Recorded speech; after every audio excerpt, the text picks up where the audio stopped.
What up? What up? Y'all already know this is Punch, Drunk, Boxing, aka Mr. Moo. Shot himself.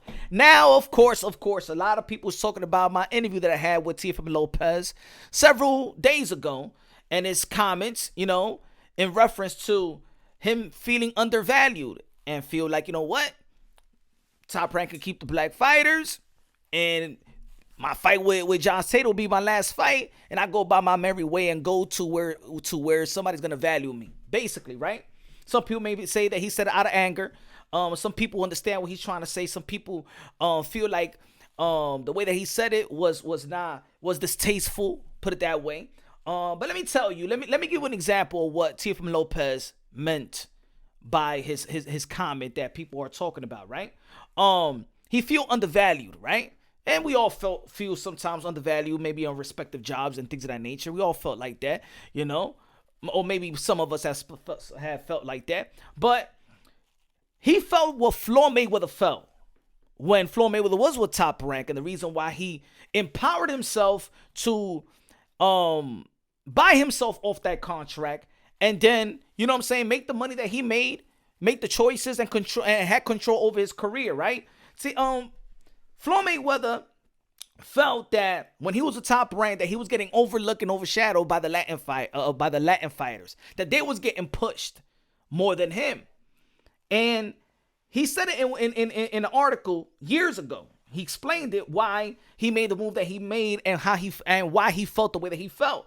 Now, peep this. I'm going to read you the article. I'm going to read you what Floyd Mayweather said, but I'm going to read it like if it was Teofimo Lopez saying, so you can understand what Teofimo Lopez meant to say during my interview.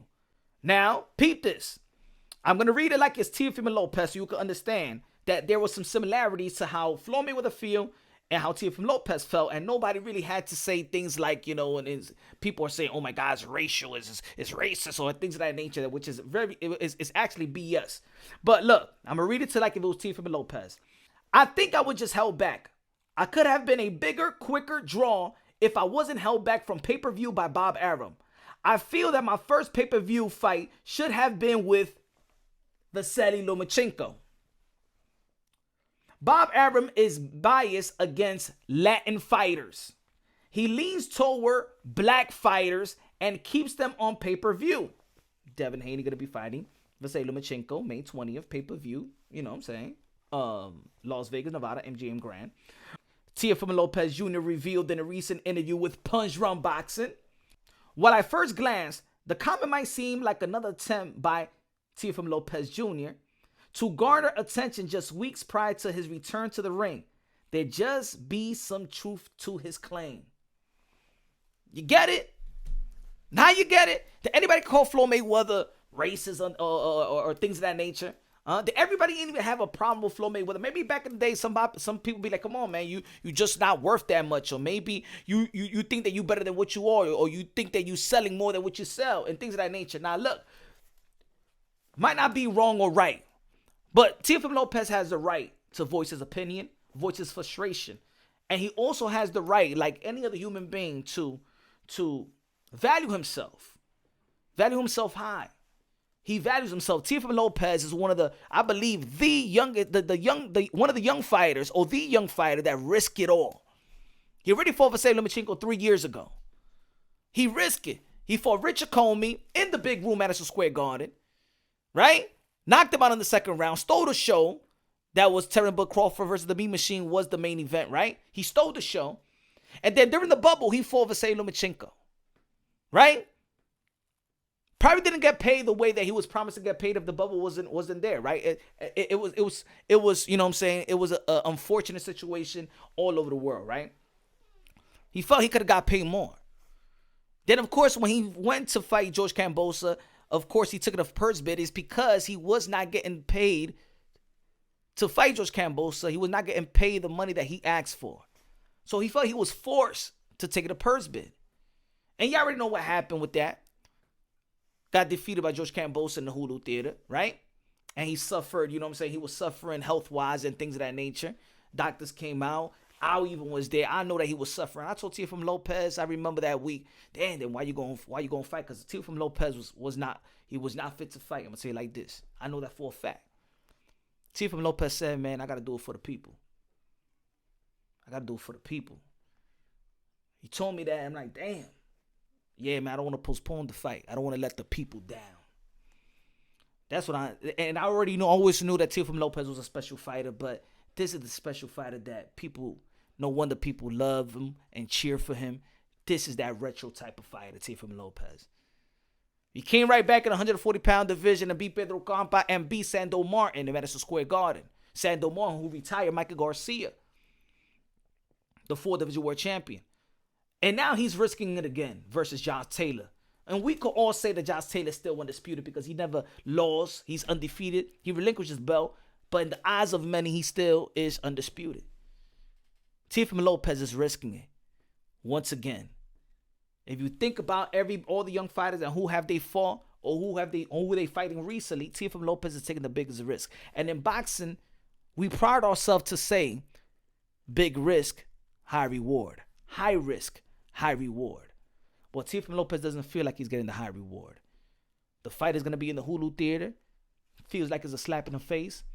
Me even being as a fan, I'm actually mind-boggled that this big fight, huge fight, Teofimo Lopez, former lightweight undisputed, Josh Taylor undisputed, two guys pound for pound caliber, elite, accomplished. I believe he's undervalued. We got Shakur Stevenson, 2-division world champion in a 135-pound division, beating Yoshino, you know what I'm saying? Newark, Haddard Arena. Devin Haney, the lightweight undisputed, going to be facing Vasily Lomachenko. Vasily Lomachenko, one of the great future Hall of Famer. Not quite the same guy that when Teofimo Lopez fought him. He was the pound for pound. 1, 2, 3, you can flip it around. Right? But he's getting the pay-per-view. Devin Haney's getting the pay-per-view that Teofimo Lopez didn't get the pay-per-view with Vasily Lomachenko. Yet, on ESPN, it did 4.2 million views. Everybody loved the fight. Everybody loved the win. Got motivated and inspired by the win. From Manny Pacquiao, from Tito Trinidad, Roberto Duran, Bernard Hopkins, everybody in the world of boxing gave Teofimo Lopez credit in the biggest fight of his career.